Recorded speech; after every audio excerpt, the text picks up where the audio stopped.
সরকারি তিতুমির কলেজ বাংলাদেশের ঢাকা শহরে অবস্থিত একটি শিক্ষা প্রতিষ্ঠান। এই কলেজটি 1968 সালে প্রতিষ্ঠিত হয়। সেই সময় কলেজটি জিন্নাহ কলেজ নামে প্রতিষ্ঠিত হয়েছিল।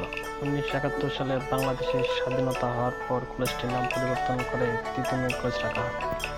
কলেজটি ঢাকা শহরের বনানী থানা অন্তর্ভুক্ত নোয়াখালী এলাকায় অবস্থিত।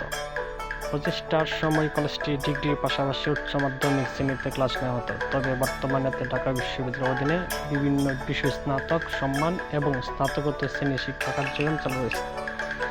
ইতিহাস হিসেবে জিন্নাহ কলেজ নামে 1968 সালে সরকারি কলেজ তিতুমির কলেজ নামে প্রতিষ্ঠিত হয়েছিল।